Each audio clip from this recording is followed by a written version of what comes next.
오늘 읽은 본문의 말씀을 가지고 빛과 어둠의 종말론적 대결, 당신의 선택은? 이라는 제목으로 함께 말씀을 나누겠습니다. 우리가 영화를 보면 진부한 내용들을 볼 때가 있습니다.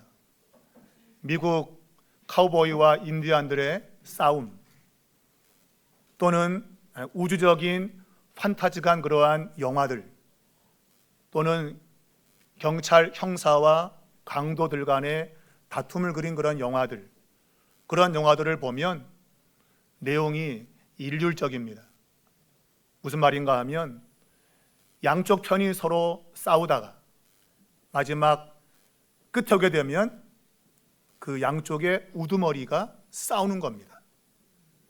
그러니까 그 영화의 주인공과 악당이 마지막 대결을 벌이는 이러한 것이 보통 영화의 줄거리입니다. 아주 진부하죠. 내용이 뻔합니다. 그런데도 그런 영화가 또 그러한 내용들이 실제로 많이 지금도 나타나고 있습니다.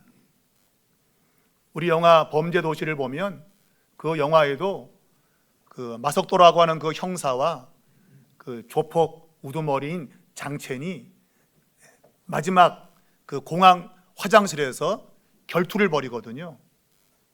그래서 장첸이 말하죠. 혼자야? 싱글이야? 혼자라고 하는 것은 너 혼자 왔냐 그런 의미가 되지만 이 말의 의미는 영화가 끝이 왔구나 하는 겁니다. 그 말을 들으면서 이제 영화가 끝이 왔구나. 주인공과 악당이 이제 마지막 대결을 벌이니까 영화가 끝이 왔구나 하는 것을 우리에게 알려주고 있는 거예요. 이러한 부류의 내용들, 그러한 내용들이 실제로 우리에게는 너무나도 익숙하고 진부하지요. 그래서 우리는 그런 영화를 볼 때면 마지막을 대부분 알고 있습니다. 선과 악의 결투에서 결국은 선이 이기는 그러한 내용을 이미 우리는 알고 있어요. 그러나 그 마지막 장면까지 오는 과정은 우리가 잘 모릅니다. 어떠한 상황이 벌어지는지.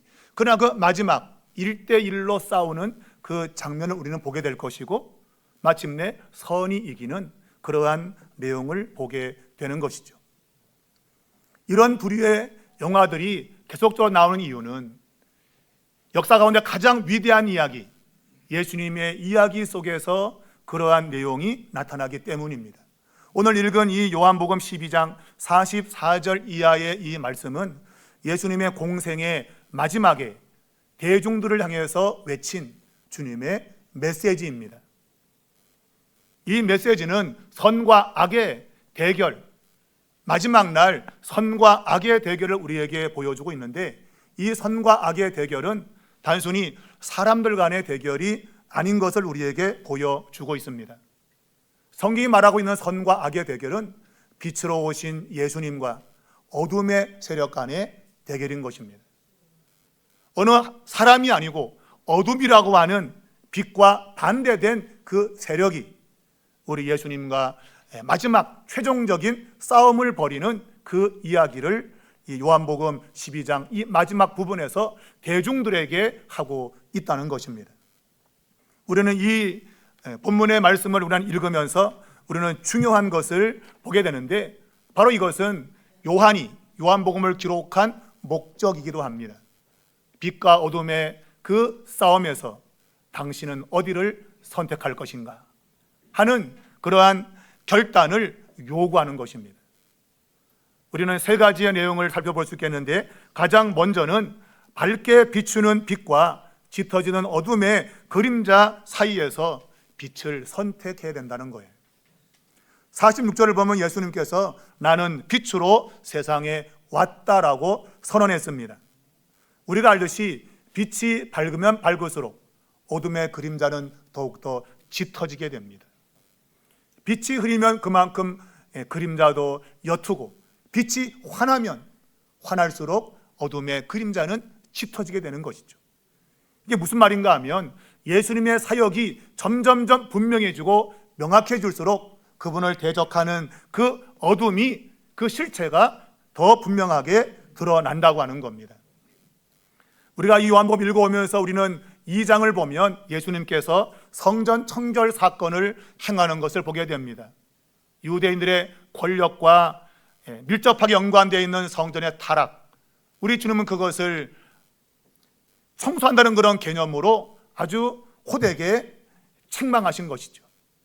그때부터 유대인 지도자들과 예수님은 갈등하기 시작했습니다. 빛으로 오신 예수님이 어두워진 성전을 비추었더니 거기에 어두운 사람들의 정체가 드러나기 시작했던 겁니다. 그리고 5장을 가보면 안식일에 38년 된 병자를 치유하는 내용이 나옵니다. 그 결과 예수님을 죽이고자 하는 계획이 시작되었다고 성경은 말하고 있습니다. 6장을 보면 오병이어의 기적의 사건이 있은 이후에 가룟 유다의 마음에 예수님이 팔 생각이 싹트기 시작했다고 말하고 있고, 곧 이것은 주님의 제자들이 주님을 배반할 것을 암시하고 있습니다.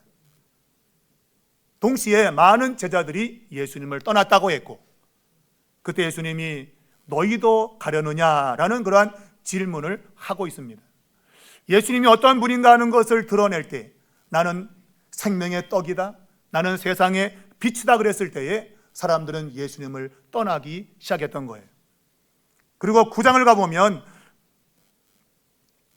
안식일에 날 때부터 맹 있는 사람을 고치는 사건이 기록되어 있는데, 그 사건이 있은 이후에 눈을 뜬 맹인은 회당에서 쫓겨나게 되었습니다. 예수를 믿는다는 그 믿음, 그 고백 때문에 회당에서 쫓겨나게 되었습니다. 그리고 11장을 가면 죽은 나사로가 살아나는 그 사건이 나오는데, 거기 보면 예수님을 잡으라는 그런 명령이 떨어졌고, 동시에 살아난 나사로까지 죽이려고 하는 그러한 이야기가 기록이 되어 있어요. 그러니까 예수님이 하시고자 하는 일이 점점점 명확해지면 명확해질수록 어둠의 실체가 드러나고 있는 겁니다. 처음에는 그들의 어두움이 보이지 않았는데 빛이 왔더니 그들의 어두움이 점점 드러나기 시작했던 거예요. 우리는 이제 조금만 지나면 예수님이 빌라도의 법정에서 재판받는 그 모습을 보게 될 것입니다. 아직까지 예수님은 빌라도를 만나지 않았습니다. 그러나 성경은 그 빌라도가 진정한 악당으로 이야기하지 않습니다.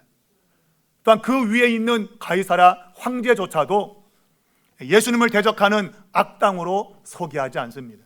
성경이 예수님을 대적하는 그러한 악당으로 소개하는 것은 어둠이라고 하는 그 어둠의 세력을 가리키고 있습니다. 그 어둠의 세력은 예수님의 제자였던 가룟 유다의 마음을 어둠으로 덮었고, 결국은 예수님을 팔기로 작정을 했습니다. 우리가 13장 27절을 가면 사탄이 그 속에 들어갔다. 가룟 유다의 속에 바로 사탄이 어둠이 들어갔더니 바로 13장 3절에 보니까 그가 밖으로 나갔는데 그때가 밤이었다 그랬습니다. 이 표현은 물론 물리적인 밤일 수 있습니다. 그러나 요한의 생각에는 어둠에 완전히 속해버린 그런 가룟 유다를 소개하고 있는 겁니다.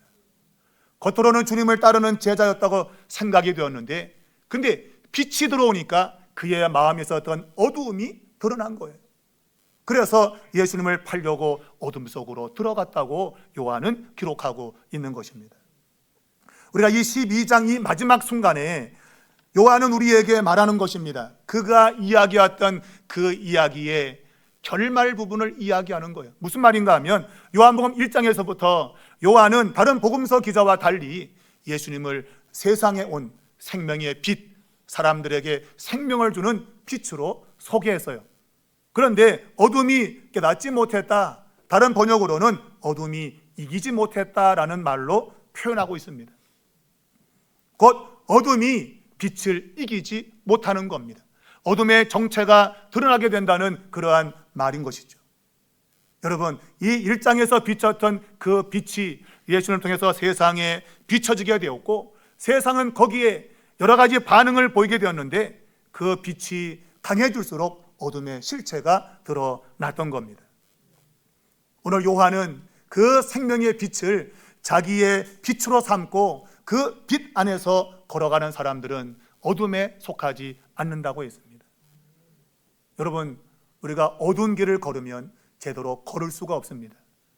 이리 부딪히고 저리 부딪히고 어둠 가운데서 옳은 길을 걸을 수가 없어요. 그러나 빛을 비추면 우리는 바른 길을 걷게 된다는 것입니다. 우리 예수님께서는 세상의 빛으로 오셨습니다. 이 의미는 문자적으로 사람들의 눈을 뜨게 한 것입니다. 바로 날 때부터 맹인된 사람의 눈을 뜨게 한 것이죠. 그러나 비유적으로는 영적인 눈을 뜨게 하는 것입니다. 내가 어떤 삶을 살아야 될까 하는 것들을 알게 하는 영적인 눈을 뜨게 한 것이죠.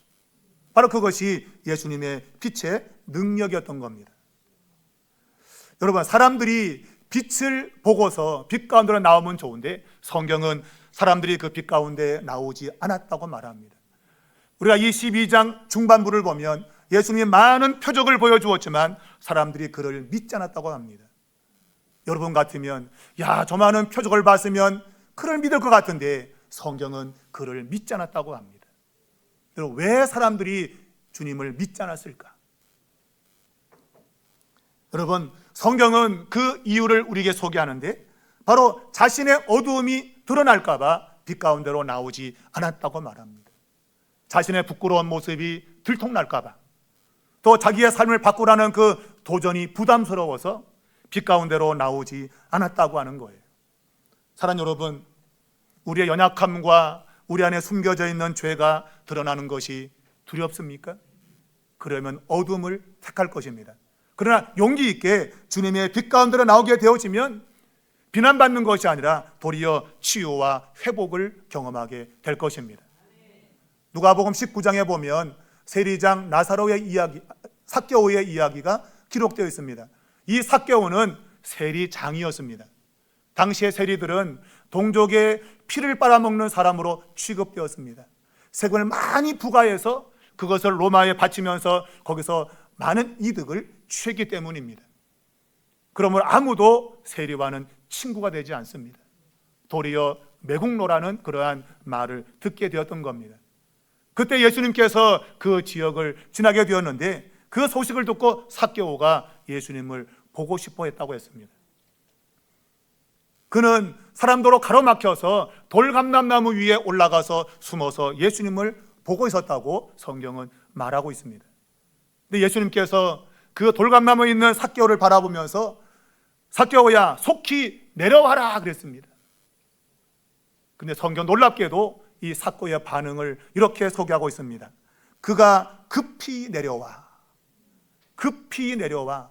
이 속히라는 번역과 급히라는 단어는 같은 단어입니다. 그런데 우리의 어감상 속히, 급히라고 번역을 한 것이죠. 똑같은 단어를 통해서 예수님의 부르심에 자기 자신의 부끄러움을 던져버리고 예수님께 나온 것입니다. 여러분, 자신의 부끄러움을 용기 있게 떨쳐버리고 나온 삭개오에게 우리 주님은 오늘 이 집에 구원이 이르렀다고 이야기했습니다. 주님이 오늘 이 시간 여러분에게 이야기합니다. 내게로 속히 나오라. 여러분, 자신을 숨기고 나오면 안 됩니다. 그럴듯하게 포장해서 나오면 안 됩니다. 있는 모습 그대로 나오셔야 됩니다. 내게 부끄러움이 있어도 그대로 가지고 나와서 고백해야 됩니다. 나의 거짓된 삶, 나의 숨겨진 죄악들, 이것들 여러분 그대로 고백하셔야 돼요. 그런 사람에게 구원과 치유와 회복의 역사가 일어나는 것입니다. 자, 오늘 두 번째 보면 예수님의 말씀이 곧 심판의 기준이기 때문에 말씀을 따라야 된다고 오늘 성경은 이야기를 하고 있습니다. 사람들이 어둠을 선택하고 있는데 그 어둠에 대한 선택에 대해서 예수님은 도전을 주고 경고의 말씀을 주고 계십니다. 47절을 보면 예수님은 세상을 심판하기 위해서 온 것이 아니고 구원하기 위해서 오셨다고 말씀했습니다. 사람들이 어둠을 선택하는 것은 자신을 심판할까 봐 그래서 피했다는 말입니다. 그러나 예수님은 그분 자신이 세상을 심판하러 온 게 아니고 구원하기 위해서 왔다고 말씀하고 있어요. 사랑하는 여러분, 하나님께서 주시는 그 말씀은 진리의 말씀입니다. 그 앞으로 나아오는 자는 심판이 아니라 구원을 받는 것입니다. 그런데 사람들은 그 말씀이 자신을 심판한다고 생각했던 거예요. 그래서 어둠을 선택한 겁니다. 그래 여러분 잘 생각해 보시기 바랍니다. 요한복음 3장 16절은 이렇게 말합니다. 하나님이 세상을 이처럼 사랑하사 독생자를 주셨으니, 그 독생자는 말씀이 육신 되신 분입니다. 하나님은 그것을 사랑의 표현으로 나타내신 겁니다. 하나님이 우리를 사랑한다고 하는 것을 단순히 그분의 하인을 보내서 말한 것이 아닙니다. 또한 먼 거리에서 메시지를 보낸 것도 아닙니다. 또는 쪽지를 남긴 것도 아닙니다. 읽어보라고 남긴 게 아니라 그의 아들을 보내신 겁니다. 그 아들의 인격 속에 하나님이 친히 인간을 찾아오신 거예요. 그것을 하나님의 사랑이라고 요한은 이야기를 하고 있는 겁니다. 사람들은 하나님을 오해하는 것입니다. 하나님은 심판주로만 생각하고 있고 그 심판이 두려워서 자기를 방어하는 것입니다. 그 방어가 어둠 가운데 그냥 머물러 있는 겁니다. 그분께 나오면 심판을 받을까 봐 그런 것이죠. 그러나 성경은 그 밝은 빛 가운데로 나오면 심판이 아니라 구원을 받고 치유를 받고 생명을 얻는다고 말씀을 하고 있는 겁니다. 여러분, 그러나 어둠을 선택하고 그분의 말씀 앞에 나오지 않으면 마지막 날 하나님의 심판을 받게 될 텐데, 예수님을 만나는 것이 아니라 그분의 말씀을 만나게 될 것이라고 성경은 말하고 있어요. 곧 말씀이 심판의 기준이 됐다, 그 얘기입니다. 말씀 자체가 우리를 심판하는 거기 때문에 그 말씀을 거부하면 안 된다는 거예요. 그 말씀을 내게 주는 말씀으로 받아들여야 된다고 하는 거예요. 사랑하는 여러분, 하나님의 말씀은 단순한 정보를 얻는 것이 아닙니다. 오늘 교회 가서 무슨 좋은 정보를 얻자, 하나님 말씀은 정보를 얻는 게 아닙니다. 성경 하나님 말씀은 살아있고 활동력이 있다 그랬어요. 그 말씀을 내가 받아들이면 내 삶이 살아나는 것입니다. 그래서 예수님은 하나님의 말씀이 곧 영생이라 그랬어요. 그 말씀이 나를 영생으로 이끄는 것이 아닙니다. 그 말씀 자체가 영생인 거예요. 그러므로 베드로가 고백했던 거, 주여 영생의 말씀이 주께 있음에 우리가 누게로 가오리까? 주님의 말씀은 우리에게 생명이었다는 거예요. 여러분, 말씀을 듣는 자에게는 생명의 역사가 있는 것입니다. 말씀을 듣는 것은 하나님의 마음을 듣는 것입니다. 하나님의 사랑을 받아들인다, 그 얘기예요. 사랑하는 여러분, 여러분이 설교 말씀을 들을 때 어떤 마음으로 들으시나요? 아니면 말씀 묵상할 때 여러분 어떻게 듣고 계신가요? 그냥 듣습니까? 아니면 진지하게 들으시나요? 내가 저 말씀을 받아들이면 나는 살 거야, 그런 말씀으로 받으십니까? 아니면 그냥 들으시나요? 제가 생각해 보면 마지막 심판대 앞에서 사람들은 자신을 변명할 겁니다. 나 못 들었습니다, 그런 말씀. 오늘 처음 듣는 얘기인데요, 그럴 겁니다. 못 들었다고 해라. 여러분, 그러나 오늘 본문 44절은 말하고 있습니다. 예수님께서 외쳐 이르시되, 그냥 말씀한 게 아니에요. 쉽게 말하면 나를 믿는 자는 나를 믿는 것이 아니요 나를 보내신 이를 믿는 거야, 이게 아니고 외치신 겁니다. 나를 믿는 자는 나를 믿는 것이 아니야, 나를 보내신 자를 믿는 거야, 외치신 겁니다. 그러니 못 들었다 할 수 없는 거죠. 이래도 눈을 갖고 있는 분들은 그때 가서 못 들었다 할 거예요. 12장 중반부에 보게 되면 예수님께서 마치 겟세마네 동산에서 기도하는 것처럼 간절한 마음으로 하나님께 기도하는 대목이 나옵니다. 지금 내 마음이 괴롭습니다. 그러면서 아버지여, 아버지의 이름을 영광스럽게 하시옵소서. 그랬더니 하늘에서 소리가 났다 그랬어요. 그 소리를 성경은 적기를 내가 이미 영광스럽게 하였고 또다시 영광스럽게 하리라. 이 말씀은 예수님께서 지금까지도 하나님께 순종하여 하나님께 영광을 돌렸다는 말이고, 이제 조금 있으면 십자가의 죽음의 순종을 통해 또다시 나를 영원롭게 할 것이라고 하는 말씀을 하신 겁니다. 근데 성경은 놀랍게도 그 소리를 들은 사람의 반응을 적고 있는데, 한 무리는 천둥이 울었다 그랬어요.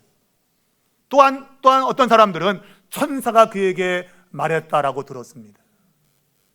하나님의 말씀이 천둥 소리로 들린 거예요. 뭔가 말했는데 이렇게 들린 겁니다. 또 천사가 말한 것으로 오해를 했다고 성경은 말하고 있습니다. 우리 주님은 그러한 상황에도 이렇게 말했습니다. 이 소리가 난 것은 나를 위한 것이 아니요 너희를 위한 것이다. 아니, 천둥 소리로 들었는데 그 말씀이 우리를 위한 것이라고? 도대체 무슨 말씀입니까? 이 말씀은 요한복음에 흐르는 그 의미가 있는 것입니다. 예수님을 따라다녔던 제자들도 예수님이 행하신 말과 행동에 대해서 정확히 알지 못했습니다. 성전 청결 사건이 무슨 의미인지 그들은 몰랐다고 요한은 기록했어요. 왜? 성령이 오시지 않으면, 십자가 사건을 통해서 성령이 오시지 않으면 그 의미를 알 수 없기 때문에 그래요. 십자가 사건을 통과하고 부활의 영광을 보고 성령의 경험이 있을 때 하나님 말씀이 분명하게 들려진다는 거예요. 그 전까지는 천둥 소리 같다 이거예요. 이 말의 의미는 하나님의 말씀을 귀담아 듣지 않으면 언제든지 그 소리는 웅얼거리는, 뜻을 알 수 없는 그런 소리로 들린다는 거예요. 여러분이 이 시간 말씀을 들을 때에 이 말씀에 귀를 기울이면 성령께서 야, 이 말의 의미는 이거야 라고 알려주실 겁니다. 그러나 말씀에 창념하지 않으면 웅얼웅얼하는 소리를 들릴 거예요. 오늘도 천둥 소리 듣고 왔다 나는. 뭔 소리 도무지 모르겠다. 이러고 말 겁니다, 여러분. 여러분, 말씀을 듣는 태도가 우리의 운명을 결정하는 겁니다. 이 말씀이 마지막 날 심판자의 자리에 서 있다고 말하잖아요. 말씀을 듣는 걸 소홀히 하지 마십시오. 말씀에 생명을 걸고 들으셔야 됩니다. 그 말씀이 우리의 운명을 결정하기 때문에 그래요. 그래서 여러분, 이 말씀을 우리의 삶의 정보 습득의 도구가 아니라 내 삶을 변화시키는 순종의 통로로 삼으셔야 됩니다. 시편 119편 105절, 다윗의 유명한 구절입니다. 여러분과 저도 다 암송하는 구절입니다. 다 같이 시작. 주의 말씀은 내 발의 등이요 내 길의 빛이니이다. 하나님의 말씀은 나를 비추는, 내 갈 길을 비추는 등이고 빛이라는 겁니다. 말씀을 따라 가야만이 옳은 길을 갈 수 있는 거예요, 여러분. 세상의 소리는 잘 들으면서 설교는 왜 이렇게 지루하게 들리는지, 영생에 관심이 없는 거예요, 여러분. 영원한 생명에 관심이 없기 때문에 하나님 말씀을 듣지 않는 겁니다. 사랑하는 여러분, 하나님의 말씀의 인도를 받기를 바랍니다. 동시에 사람의 평가에 귀를 기울이지 마시고 말씀으로 나를 평가하십시오. 말씀의 거울에 나를 비추시고 나를 바로잡기를 바랍니다. 그래야 생명으로 가게 된다는 것입니다. 마지막 세 번째는 예수님을 만나면 하나님을 보는 놀라운 특권을 얻게 된다는 것입니다. 오늘 49절을 보면 예수님께서 내 자의로 말하는 것이 아니고 아버지께서 내게 말하라고 주신 명령들을 말하는 거라 그랬습니다. 이 말은 그분은 하나님이 알면 존재하지 않는다 그 얘기예요. 내가 말을 하는 것은 하나님의 말씀이다. 나는 늘 하나님과 함께 했다고 하는 그런 표현인 것입니다. 그래서 44절과 45절에서는 나를 믿는 자는 아버지를 믿는 것이고 나를 보는 자는 아버지를 보는 거라 그랬습니다. 여러분이 예수님을, 누군가를 바로 알면 하나님을 아는 것입니다. 예수님을 모르면 하나님을 모르는 것이라 그런 얘기입니다. 여러분, 역사상 가장 놀라운 주장이 바로 그겁니다. 사람이 어떻게 하나님인가 하는 겁니다. 이것이 역사 가운데 가장 놀라운 주장에 대한 사람들의 불신인 것입니다. 어떻게 사람이 하나님인가? 곧 예수님의 주장은 내가 곧 하나님이라 그런 말이에요. 여러분, 사람들은 역사 속에서 끊임없이 이 의심과 불신을 드러냈습니다. 왜? 도무지 믿을 수 없기 때문입니다. 과연 사람들은 왜 이 말씀에 대해서 의심하는 이유가 뭘까? 왜 의심할까? 여러분, 결국 의심하는 이유는 진짜 이 말씀이 사실일지 모른다는 두려움 때문이에요. 정말 예수님 말씀은 하나님의 말씀이고 또한 예수님을 보는 것이 하나님 보는 것이라고 한다면 정말 나는 심판을 받는 것이 아닌가? 그 두려움이 일부러 하나님 말씀을 의심하게 하고 불신케 만드는 거예요. 여러분, 제가 서두에 말씀드렸습니다. 빛이 온다면 그 빛 가운데로 나가면 됩니다. 그런데 빛으로 나가면 자기의 그런 모습이 드러날까 봐 혹시 내가 심판받는 것 아닌가라는 생각 속에서 빛으로 나가지 않고 여전히 어둠 가운데 있다는 거예요. 사랑하는 여러분, 예수님의 말씀 하나님의 말씀입니다. 그 말씀은 진리입니다. 그 말씀을 의심하지 말고 내가 마지막 날 이 말씀을 거부한 것 때문에 심판을 받겠구나, 그 두려움이 여러분에게 의심과 불신이 아니라 말씀 앞으로 나오는 은혜가 있기를 바랍니다. 여러분, 말씀이 육신되어서 우리 가운데 오셨습니다.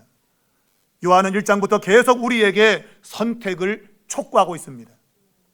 제가 말씀드렸지만 이제 좀 있으면 빌라도 앞에 재판을 받게 될 것입니다. 그리고 그 재판정에서 예수님은 진리를 말할 것입니다. 내가 진리다. 그래서 그분의 말씀에 대해서 사실 유무를 따질 것입니다. 여러분도 재판정에 가보시면 알겠지만 사람들이 한 말이 진짜인지 가짜인지를 검증하게 됩니다. 예수님도 빌라도의 법정에서 그분의 말이 진짜인지 아닌지를 판결받게 될 것입니다. 여러분, 그의 말이 진짜인지 아닌지 그때 가서 판단되는 것이 아니라 오늘 요한은 12장의 이 본문을 통해서 지금 우리에게 판결이 주어지고 있다고 말하고 있습니다. 종말의 심판이 반드시 있습니다. 근데 그 종말의 심판은 그때 있는 것이 아니라 오늘 나의 말씀에 대한 태도, 예수님에 대한 그 믿음이 결정한다고 하는 거예요. 오늘 나의 태도가 나의 종말의 심판을 결정한다. 여러분, 진정한 재판은 이미 12장에서 시작되고 있는 겁니다. 그 재판이 결국은 빌라도의 법정의 재판으로 이어지게 되고 결국은 종말의 재판으로 이어지게 될 것입니다. 오늘 우리는 말씀을 읽고 들을 때에 어떻게 반응할 것인가? 빛과 어둠의 사이에서 여러분 무엇을 선택하시겠습니까? 빛을 선택하시면 여러분 생명을 얻고 치유와 회복을 얻겠지만 어둠 가운데 산다면 여러분은 지금 선택한 그것이 마지막 종말의 심판에 떨어지게 만들 것입니다. 그러므로 오늘 이 시간 생명의 빛으로 진리의 말씀 앞에 나오시기 바랍니다. 그리고 그분을 바라보면 여러분에게 놀라운 구원과 치유가 일어나게 될 것입니다. 그와 같은 역사 일어나기를 주의 이름으로 축원합니다.